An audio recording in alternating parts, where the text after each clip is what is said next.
And I am live. It's today Monday. I'm trying to keep track of my days. Because I wanted to say, welcome to another episode of Mondays with Miko, but I'm doing something a little bit different for Juneteenth. Um, for Juneteenth month, okay? So I hope everybody is having a good day. I'm just going to go and check some of my stuff like I usually do. And for those of you that are watching on replay, I thank you so much. Thank you for your continued support of Mondays with Miko and of this podcast. And I really look forward to sharing these. I have a 3-part podcast series coming up. Oh my goodness, y'all. And it is incredible. Okay. It really, really is. Just in the pre-conversations I've had, I'm just super, super excited to share with you all my guests and kind of some of the things, this Jersey girl has been learning about South Carolina. And, in my South Carolina kind of history journey, it began when I moved here. Hello, guys. Good to see you, Miss Page. Can't wait. Marvin Page, she's on, and she is going to be my special guest on Wednesday, y'all. I see you, Reagan. Good to see you. And I was just saying that my journey into South Carolina history, for me personally, began around 2019. I attended the Progressive Network course, and it was awesome. I learned about Majeska Simpkins and about South Carolina, and then I went to some of these places, going down to Defusky Island, over to Savannah, and I can't wait for you all to meet this guest I have in the green room. We American history is beyond what we get in the books, and so the title of this podcast is the Emancipation Proclamation, the beginning of freedom's promise. And it is so important. It's one of the most important documents in American history, I will say, because if it wasn't for this document, who knows if they would even be in America? Definitely not the way we know it today. So excited about that. We're going to have some conversations about slavery. And in that conversation, there will be some things that are going to come up about race. And, and it's all about us just knowing about the history of our state and how it impacts us right here, even in Mullins. Not even in Mullins, especially in Mullins, with the roots of Mullins being agriculture, right? And so today's episode, we're going to learn about the Emancipation Proclamation from someone that I think is by far well qualified, totally an expert, and I am so excited to introduce you to him. And then on Wednesday, the 24th, we're going to break down Putu Goshala. And Miss Marvin Page is going to be my guest speaker. And for some of you that were whether you were at St. Cat's this past Sunday where I spoke, or you saw the sermon speech that I did online, I talked about Putu Goshala.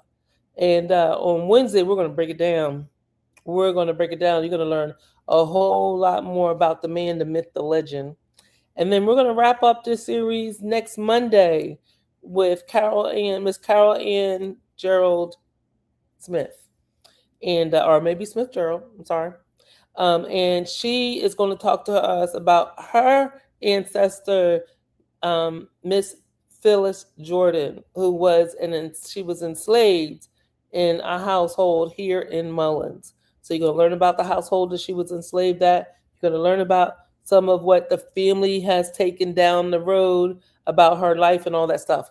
So without further ado, I am going to bring to the stage my special guest of the evening, Mr. Robert Crawford, with, let me get this right, the Emancipation Proclamation Association, LLC. That's a mouthful, Mr. Crawford. Yes, ma'am. How you doing? I'm doing great. I'm doing great. Thank Thank you so much for being on the show. Can you take a couple minutes and just introduce yourself to the people? Good afternoon, everyone. I'm Robert Crawford. I serve as president of the Emancipation Proclamation Association, Incorporated, here in Charleston, South Carolina. And I look forward to sharing some information about what we do. Awesome, awesome. Well, let's just go ahead and dig in. So, how long has one? Is there a short name for the Emancipation Proclamation Association? Like I say it every time. We prefer you saying it every time because people get it mixed up. When we There you say we take the signing of the Emancipation Proclamation for granted. go. We as a people, we most of us, if you, a matter of fact, if you asked the next 10 people you walk down the street and talk to what the Emancipation Proclamation even meant, they have no idea. So Wow. we have left it in place intentionally. We every now and then, we might do EPAI, but when we do the abbreviation, they get it mixed up with another EPA situation. Now they think of something else. So for clarity, we want to make sure everyone knows what we stand for. I'm with you on that 100%, sir. So, how long has the Emancipation Proclamation Association been an organization, and and uh, and how did you come to be part of that organization? The quick part about it, it's been in existence 161 years. We celebrate actually the signing of the Emancipation Proclamation, which has been going on 163 years. So there's been organizations and groups that have been formed prior to our group to support the signing of the Emancipation Proclamation. So we do an annual parade celebrating our signing on January 1st. And so, what was the exact date of the actual signing? January 1st. Well, now, let me Eight- say this. Let me say this as well for your audience. The first declaration, proclamation was actually signed uh, September 22nd, 1862. It Hmm. said to the Confederate Army, Confederate States, we're going to give you 100 days to get in line and to free those who are enslaved. They did not want to sign that. So it was issued and officially issued on January 1st that we are free. Not June 19th. We are free January 1st. And we're going to come back to that. We're definitely going to Yes, come ma'am. back to the significance of Juneteenth 2.5 years later.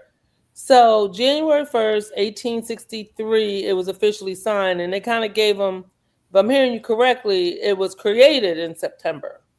Yes, September 22nd. It was actually created prior to that, but it was actually finally finalized. The first formal draft of it was finalized, and we've had conversations on September 22nd.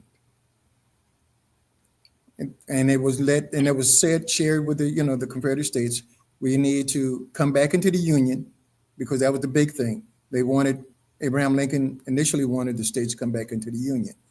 But the other part of that eventually would become, we now wanted you not only come back into the Union, but we want you to free those who are enslaved. And that became the bigger part of the big picture. Gotcha. And so, just for the folks that are on, that are listening, South Carolina, when we say succeeded, they succeeded from the Union in 1860, right? Yes. So at Uh, this part in time, January 1st, 1865, South Carolina, help me understand, were they part of the United States? Were they part of another country? What? no, they were a part of the United States. There were 10 states that would eventually join with South Carolina included, that would say, hey, well, we no longer want to be a part of the Union of the United States. And the fear was that for Abraham Lincoln and others of Northerners, was that if they allowed slavery to continue, it would spread west. More states would take on being enslaved. So at that time, Abraham Lincoln made a decision. Let's minimize this. Let's stop this now. And Got you. that's where the in 1860, after South Carolina and other states had succeeded because they wanted to be their own government.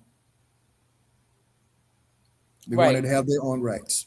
They wouldn't have their own rights, but they did not win that war. So we're gonna get to that. So when it comes to the where the is your organization, do you guys track any of the abolitionist movement or how any of the abolitionists were involved at that time, or is it strictly about the signing of the document? Primarily by the signing of the documents, but you can't leave, Harriet Tubman and her work out. You can't leave Frederick Douglass and what he did out because they're part of our history, our story, That's and right. so many That's right. others. Yeah, so many That's others. right. Okay, so the Emancipation Proclamation is a document that was signed by the President of the United States on Yes, January 1st, 1863, that essentially said, you all can come back as long as you set the slaves free. Or did it just say set the slaves free? it was primarily a document saying that you must come back. There was a battle. Uh, ATM, I hate to say this every time I say it, I kind of get it wrong. ATM, whereas the North, the Union Army finally won a battle, a major battle. So that allowed President Lincoln, about 5 days later, I think, to say, okay, let's move now forward on getting this document, this proclamation moving. Because now September 22nd, they say, okay, now y'all got 100 days to come back in Union, or we're going to take everything you want. Now we got General Sherman and others moving through different cities, destroying places. In our history books, we thought that was a bad idea. We didn't understand. No. Well, you know what though? Let's think about this, right? We didn't understand, but we're watching something similar happen now, right? America's in a war, and it's a war over oil or whatever, Hmm. right? But folks are fighting and folks are having to concede and folks are having to give up stuff, right? Yeah, When you lose, you got to give up something. And so, you know what's interesting is a lot of people don't think that the Civil War was fought over slavery. But so far, everything you're telling me, it was all about slavery. primarily it was all about slavery. It was, you went, for those of us who understand, one of the major crops, where we talk about giving up something, was they're going to have to give up making money off selling cotton. One of the Mm, major crops.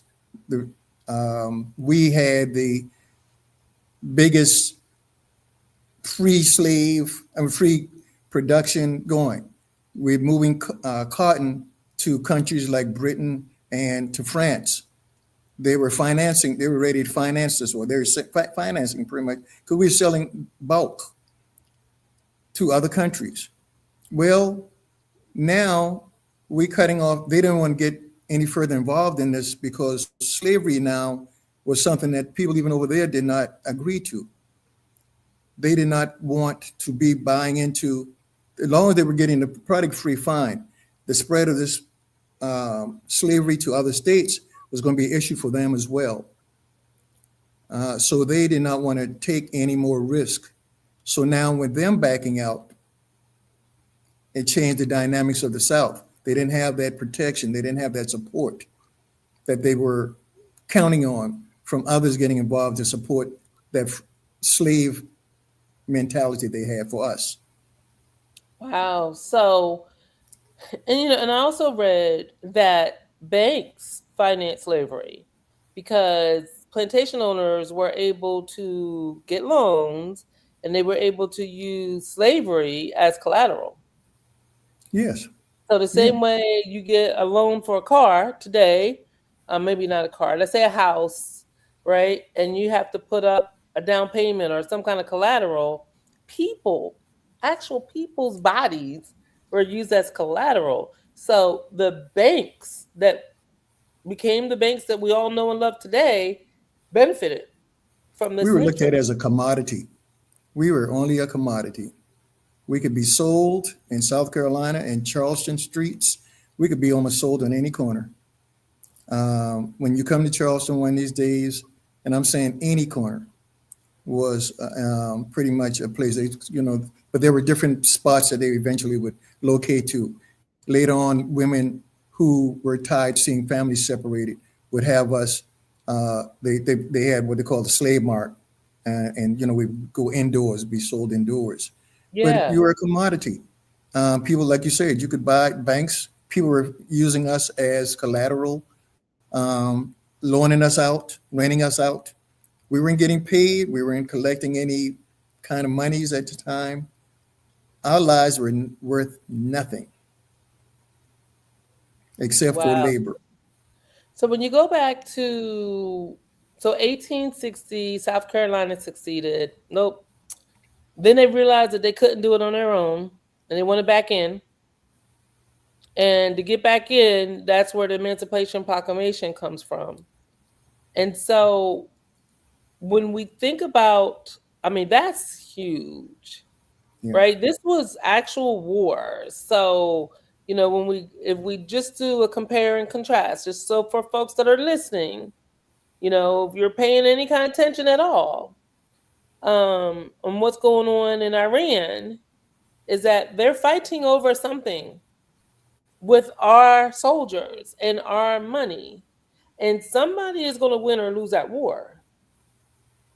And somebody's going to have to concede something. And so now there's this memo of understanding that it seems like, and I know this is not your topic, but I'm just going to put it out there for folks to hear. It seems like we're doing a lot of conceding yet again. But I'm going to park that because we're going to go back to the Emancipation Proclamation. So, we celebrate. Your organization celebrates the signing. Do you have any information or historical relevance as to how the signing went? That very first signing, or was it kind of like a quiet signing? The initial signing, are we talking about the signing by the 18 president at that time? January 1st, January 1860. 1st signing. Mm-hmm. That was, I don't have all the details. I'm not going to No worries. do this and tell you a lie because somebody will contradict something I said. But the first signing we know was a public signing in the office by Abraham Lincoln that the president's cabinet, everybody was aware of. The same thing happened, but it had to be done on and officially done on for January 1st. So that way we knew. For those of us who celebrate Watch Night, your families ever went to Watch Night service? Anybody? Yes. Anybody Yes. ever remember Watch Night Yes. service? Very Did you prevalent. know every year now we would go to celebrate actually the signing of the Emancipation Proclamation that freed those who were enslaved. White slave owners knew. We had people inside the house who worked in their kitchens and on. The word spread that, hey, we're going to be free on January 1st. There's a buzz going on in the community. We're going to be free. Now, let me share this with you. It was so prevalent. Let me share something. In Beaufort, an area called Camp Saxton, Port Royal. Anybody familiar with Port Royal, South Carolina? There's a little area called Camp Saxton where they knew they were going to be freed on January 1st. So there was a big celebration. There was the first of major celebration that's documented that people knew. We knew we were going to be free. Now, there are cities that the Union soldiers had not arrived in yet. Once the Union soldiers arrived there, then they knew that they were free. That's how people in Texas 2 years finally knew that they were free. But in Wow. Charleston, I'm sorry. not too far from Charleston, 60 miles from Charleston, Union soldiers arrived there. And they knew they were free. And so there was a major celebration. They had everything. They had music, they had bands, they had cookouts on January 1st. Wow. They had people coming in from different islands on boats celebrating on January 1st. There was a major celebration on the same little Camp Saxton area at Port Royal. people had more fun than you could imagine. They even sang the national anthem. They had a lady singing that. They had barbecue.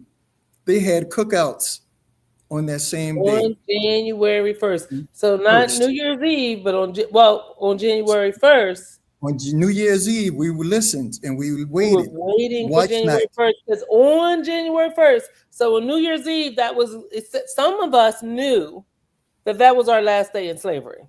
Some of us knew that was our last day of slavery. And we were waiting for, so back to that timeline, because it's interesting to me is that January 1st, 1863, Hannibal Hamlin, the vice president at the time, was an abolitionist, and he was the vice president in 1863. But then Lincoln decided not to run with him. And that next time he ran for re-election, and he ran with Andrew Johnson. So it's really interesting that when we think about the fact that we were free on January 1st, some of us knew we were going to be free. And then you can see how systems are used to kind of break down.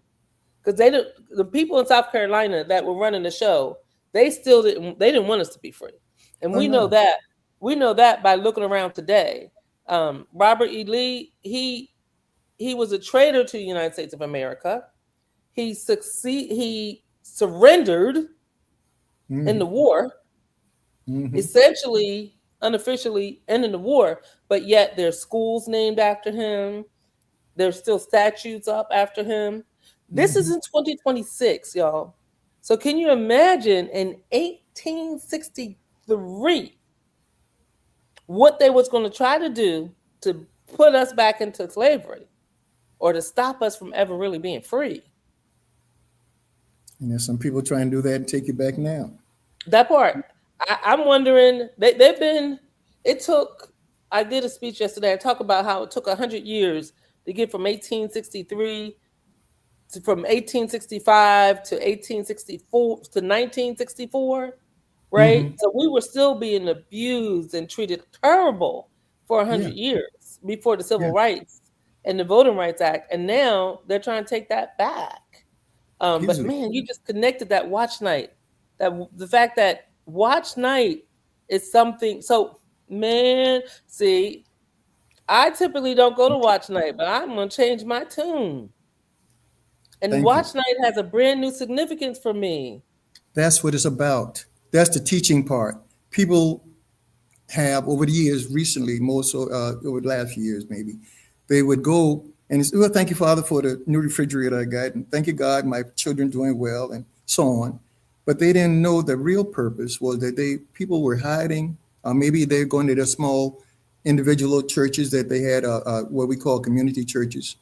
And they are in small groups, church groups, private groups, waiting to hear that they were free. Not being that they weren't able to do some things about it, but they had become free at this point. Excuse me. So Heather has a question. But before I want to get to Heather's question, I want to connect some more dots, right? So we've got 1863, there is this proclamation, and the Union soldiers got to get the word out to everybody that you're free and start burning stuff up and freeing people. But then you have a vice president who was an abolitionist, and who knows why he was kicked off the ticket or why Abraham Lincoln decided to put this Andrew Johnson guy, I'm sorry, with all due respect, because he did become our president, but to put Andrew Johnson on the ticket. So then in April, the Civil War ended with Robert E. Lee, ended in air quotes, I know, with Robert E. Lee surrendering. 6 days later, Lincoln gets killed, and the new president is this Andrew Johnson. And again, all due respect, he was our president. President Andrew Johnson, who was that let's all get along kind of guy and started to undo stuff. This was a mess. This was 2 years of craziness. Yeah, a lot of craziness. So Uh, here's her question for you. Um, okay. Did it take 2 years for those in Galveston to find out just because it took that long for information to travel that far, or was the information known to the enslavers and withheld? and you're probably right on Ooh. both questions, both answers. Many of them did not want us to still be free. Those who were enslavers did not want you to be free. And the other part, it did take a while. Example, um, even though people were freed, the Union Army came to Beaufort, as I mentioned, to Port Royal, and they celebrated there. The Hmm. people in Charleston, the Union armies, with the colored troops, U.S. colored troops, did not arrive in Charleston until February of 1865. So you can imagine that's only 60 miles from Port Royal, but we knew we were free. But the celebrations actually were held at the old Citadel, beginning there, and went on down to the Battery. And what year was So, that? and that was 1865, February 18th, 1865. So, let alone, so it could have been called Febteenth. Okay, we could be calling it Febteenth, not only But Juneteenth. and I'm gonna come back to the Juneteenth thing in a second, if you don't mind, um, because the we have documentation in Mullins that in 1865, at least some slaves knew they were free. To me, they were still enslaved because they were still at the plantation, but they knew they were free because when they talk about Putu, they call him old man Uncle Putu, a free man. So they Yeah. knew. So in Mullins in 1865, they knew they were free. And so I just want to, because there's somebody out there, I think it's from North Carolina, talking about he doesn't celebrate Juneteenth because of, you know, it's based on a lie. Not true, because it did happen in Texas. So here's my position on that. Is that was was Thanksgiving on November 25th? Was Jesus born on December 25th? Was Martin Luther King born on the second Monday in January? Right? Those are holidays that are symbolic. Hmm. And during that time, we recognize what happened, Yes. right? And I've had the privilege of meeting Opal Lee on a couple occasions. And Okay. just like how you have just kept the Emancipation Proclamation as a document alive and what it means, and your organization has done it for 161 years, thank God we now have, it's only 11 holidays, 11 American holidays. And now there's one that's going to be dedicated to us celebrating freedom. Doggone it. This country is a country because of it. Yes. That's Yes. my two Thank you. cents. That's my two Thank. cents. All right, so That's let's it. go back. Let's go back. And that statement was Let, not let- directed at anybody's Linda, question. I and just let had me to say feel like this. I had to get it out. And let's say this real quick, and I'll get out the way on this thought. Go ahead. You mentioned something earlier. Let me throw this at you, everyone. How many of you are 60 years old? Excuse me. Let's do this even better. How many of you were born after 1966? 1969. Okay. Well, your age group, where anyone born after 1966, was the first generation to actually enjoy all the freedoms that we have today. Remember, the Voting Right Act was only signed in 1965. That's right. So in 1966, anybody born after 1966 has now got all the freedoms that we enjoy today. Right. And then even still, the early folks, they were babies. But like my mom, she was born in 1947. And if she would have been in the South, she couldn't go to any hotel she wanted to go to. She couldn't Right. drink at any water fountain she wanted to go to. She still had to be in the back of the bus.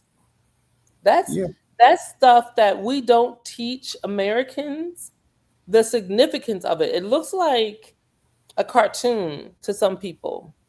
Yeah, Oh, that's old news. No, it's not. it's very prevalent. It's current. And if someone is taking away your history, closing up your museums, taking your history out of the books, Mm. why wouldn't they want you to read about you? Why wouldn't they want their children to know how they treated you? Why wouldn't they people want to erase everything, all the accomplishments that have been made over the years, even those done in while we were enslaved? Wow. And sir, I thank you. I thank you because the fact that they are doing that, it's your work and your organization's dedications to the cause. It's up to the rest of us to get your message out, right? And I mean, you should be on CNN, MSNBC, all of that, right? Because it's like you they're not going to tell us. When I say they, I mean the folks that sit down and determine the curriculum. Yeah, The curriculum hasn't changed when it comes to history at all to me, right? So you go to even when you go to college, I'm gonna tell you this. My son, real quick, my son he went to Benedict for a year and then he transferred to Rutgers. The exact same, and he took Black history in both places at Rutgers, and then they wouldn't transfer his credit, so he took it at Benedict and Rutgers. It was the exact same book, the exact same book at both places, right? yeah. So we as in adults that have the history, which is why, Mr. Crawford, when you said you would do my show, I was dancing. You don't even know. We got to tell our history ourselves. We got to teach our kids. We got to force them. We got to get this podcast, and then we need to go out and say, children, we need to learn, we need to teach you about our history. Not because it minimizes you as a human being, but because we just need to know. We don't want you to take anything for granted that everything that they have today it was just all hunky dory. It was just all fine back then. As you said, I was born in 1953, and there were some places I still can go. Places I saw with the sign on the door for not for whites only, or there was still the private water fountains or the movie theaters. Certain movie theaters I could go to. One of them happened to be called the Lincoln Theater, named after the president. In Charleston. Wow. There were other movies theaters we eventually be able to go to, but there weren't places of we could you go into public stores, people following you around, looking at you like you're about to steal the whole store. Um, there were some crazy times, and we have so much to overcome every day. As being a Black man and a Black woman, you still have so many challenges for us to come. And our children, please don't take it for granted. For those of you and everyone, please forgive me how I say this. Wearing the Juneteenth shirt, I'm proud of you. I like what you're doing. But if it's just for garment for color and it doesn't have any meaning to you, you're wasting some time. Learn about what it means all the way. Don't just running around here. So I love the color shirts. I went to Juneteenth celebration not that long ago. Everybody had on shirts. Oh, the babies and all had on Juneteenth paraphernalia. And I asked maybe 10 people, what you know about the Emancipation, the signing of the Emancipation Proclamation? And they couldn't tell me anything. I don't know. They But couldn't. it can't. And that's up to us, right? That's up to us. And I'm gonna talk to African Americans for a minute, if you don't mind, Mr. Crawford. Is that, I grew up, my mom sent me to Catholic school. And when I went to Catholic school, I had to learn about Catholic religion. And then my classmates, when they got to be a certain age, they graduated. They passed, they graduated, they had a party, they got to wear pretty dresses. We had a DJ business. And in a DJ business, we did bar mitzvahs and bat mitzvahs. And the young Jewish children, they would learn about their religion, they would learn about their language, and then they got to be a certain age and they would graduate. I have another Mhm. friend, she sent her kids to Greek school. These are all Americans. She Hmm. sent her kids to Greek school, and they would learn about their language, and they got to be a certain age, and then they would have a big old party, get a bunch of gifts and all that stuff. What do we do for African American children? I You don't say I'm blame I don't blame the young kids, right? And I got 4 kids and 6 grandkids, and I am at fault. But it's never too late to stop. We to never too late. start, right? And to me, Juneteenth is a start. Thank you, thank you. One of the things on that same note, I like barbecuing, so Yeah, I would cook out with and compete at a time with the Jewish community.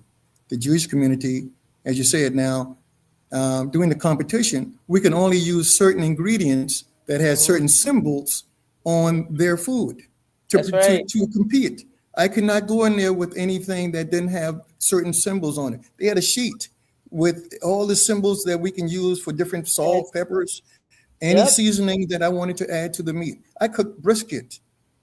I love to cook the brisket, but I could not bring anything that did not have certain symbols that was not listed on the Jewish sheet into that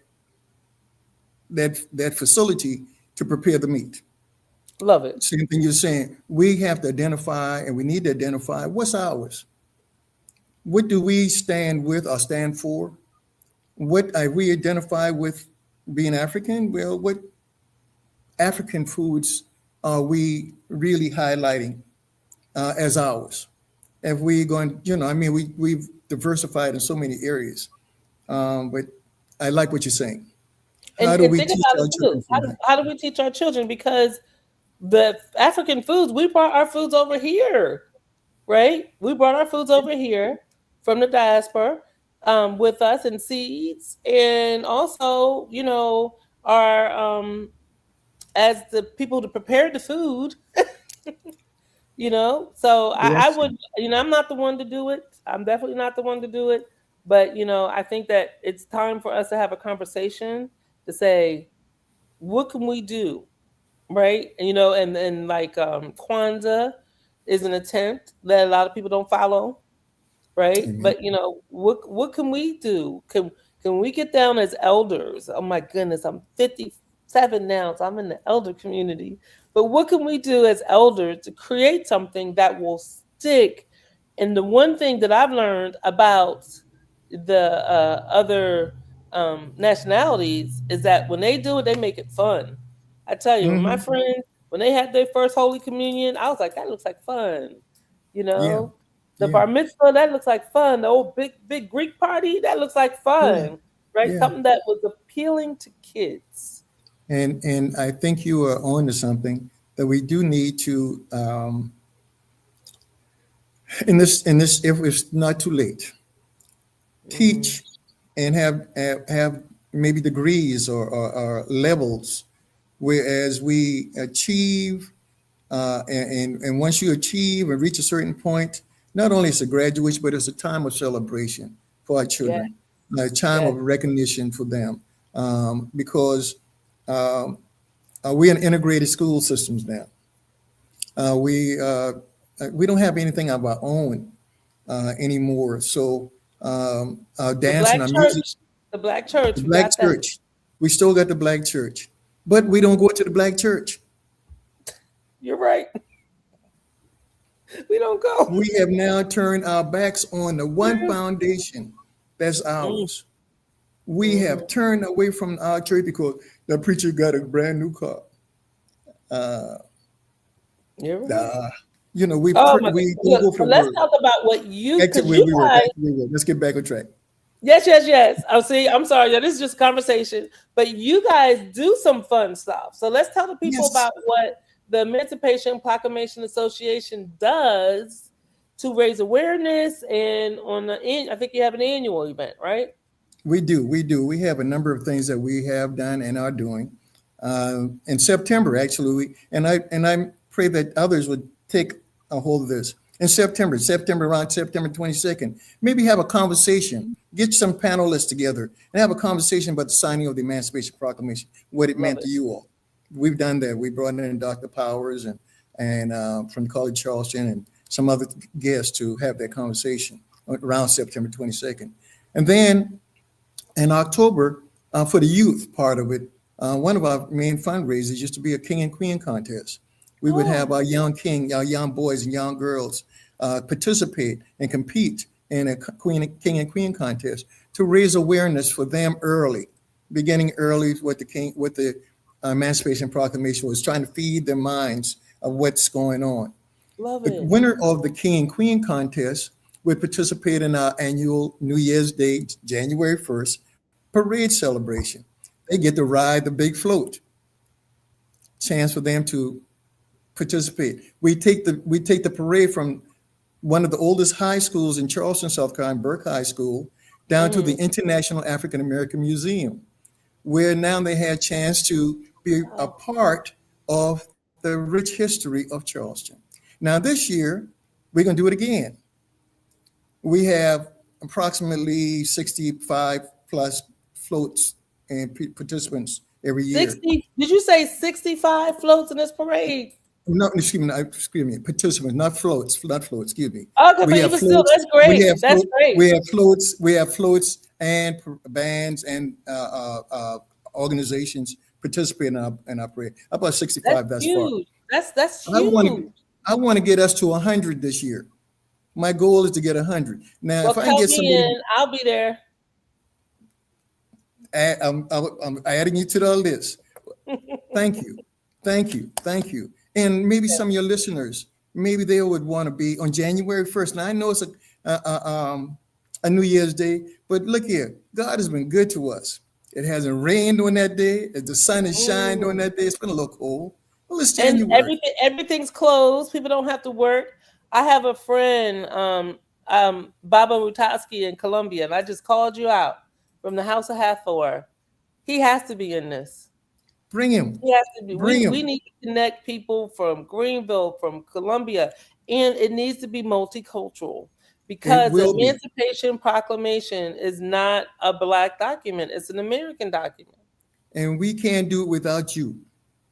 We can't have a celebration without each one of you. We need you. I want to make this one of the best celebrations ever. Matter of fact, and if you have a band, a local band, I'm saying this now out loud. I need their band director to contact me so I can know what the deal is and what they need in order for us to make sure that they're there. Love I it. want to make sure that they come and I want them to have the best time ever. I want them to celebrate in my city of Charleston, where I grew up at. I was born in New York, but I grew up in downtown Charleston, on the east side of downtown Charleston. So I welcome you to my city. I love it, and Mullins has the best band on the planet. I Really? don't know what they're doing on the first, but we can surely ask them. The Shockwave of the South, under the leadership of Kyron Williams, and they are awesome. You see what they're Awesome. working with. Bring them. If you let us know, let me know what they need. Awesome. Let me Awesome. know. We want them. We want them to be a part of the celebration. We want All them. right. So if Uh, anybody's listening here and knows Kyron, and I'm going to call them too. We all need to be. It is a celebration, and it's it okay to is. celebrate because it made America what America was. If it wasn't for the Emancipation Proclamation, we was raging in war. Our president was killed. It's just a lot was happening. VP, the changing in VP, and that's a lot. What would Political. happen if the Emancipation Proclamation wasn't signed, Ooh, freeing those who were enslaved in 1865? Where would we be, you think? If it wasn't but we a wouldn't be document, one. There's no way we could be one country. There's no way. this shows the power of the pen. Mm, Don't use it lightly, folks. The power of the mm. pen that it freed us. That And your vote. signature, And your vote. you vote. Your vote counts. Your vote counts. Let's make a difference. Let's show up and show out. This, we want you to know our voices count. But if you don't want to sign or check the dotted box because you think you don't care, it doesn't matter. We lose. We lose every time. We need everyone. And I'm honored, that those who hear this message, maybe they'll tell somebody. please tell somebody about how the signing of the Emancipation. And if you live in South Carolina, I'm just saying now, don't get, I'm not saying anything against Juneteenth, but you were free early. Okay, I'm just saying. But all of us Right. were free together. All of us are We free. knew, right? We knew in 1865. It seems like we knew, and General Sherman was here, right? We knew. Now, what Andrew Johnson did wasn't right. President Johnson did after, Abraham Lincoln was killed. That was wrong. And rolling all that Yeah, stuff back, but that's okay because our story as African Americans is not done yet. not even, not even. And it's Mm-mm. not about, we've talked about the past. We've talked somewhat about the present. Now we're going to move into the future, Go ahead, sir. what we want it to look like going forward. How do we want to make a difference? Are we going to make a difference? And this is our chance to tell our story. This is our chance to be a part of the story. This thing we call history, his story, her story. This is our time. If we're going to make a difference, let us do all we can to right what was wrong, to negate what's being said negative about us. We're some good people. We are some blessed people. We are highly favored. That's why we're still here. Amen. And we are multiplying. We will multiply on you. Be careful. Be careful what you ask for. Oh, goodness gracious. Oh my I'm goodness. just Well, look, I think I've done my part in terms of the multiply thing. But look, Mr. Crawford, any final words? Any final words? I love um, how you ended it because you ended it with the future. Anything else you want to add to the folk? I just would like for us as a community to participate this year in as many as possible. I said my goal is to at least have 100 participants in our annual parade. Um, I don't think that's too much to ask. I think we have a community of people who want to support what we do, who want to be educated, who in this season are upset with some things that are going on around our world. And if we are going to do anything other than if we don't vote, then we lose. If we don't participate in our communities, we lose. If we don't go to the board meetings and you know that there are people who are not in your favor, are making decisions for you, and you don't have a voice at the table. If you don't pull up a chair and sit at the table, we lose. Mm. We need all hands on deck. It's about throughput. And the industry that I worked in is about throughput. How much stuff can we get through the line in the shortest period of time? How much can we Awesome. produce? So we need to be about producing. We are producing people, you know? I think we can do so much more. God ain't through with us yet.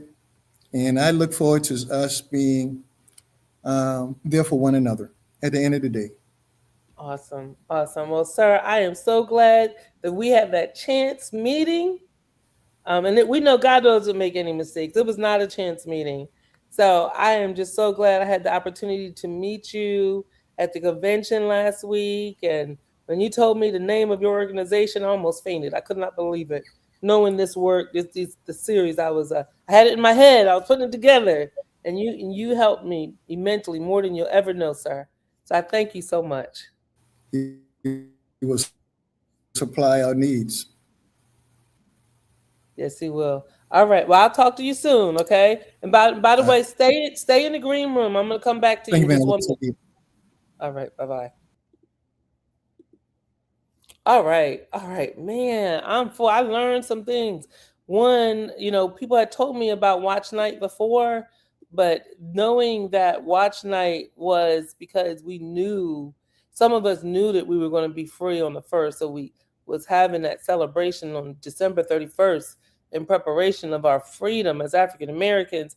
And I don't even want to think as African Americans because we know just African Americans because we know our allies have always been there with us, right? American story has never been told by just one race, one nationality of people, right? So this is a overall story. So the Emancipation Proclamation was more than a document, and that is what Mr. Crawford has explained to us. It was a promise of freedom, and in South Carolina, that promise became a reality as those Union forces continued to fight, right? Because we knew about it. Those Union forces continued to fight. It was bloody. It was not a wonderful thing to experience, but it happened, and it happened right here in South Carolina. And I want to believe, like Mr. Crawford said, our story's not done yet. That we can usher in a whole new chapter of hope, citizenship, and possibilities. And we encourage everyone to go out and vote. And let's vote to make South Carolina a better place for all. I'm so excited, y'all.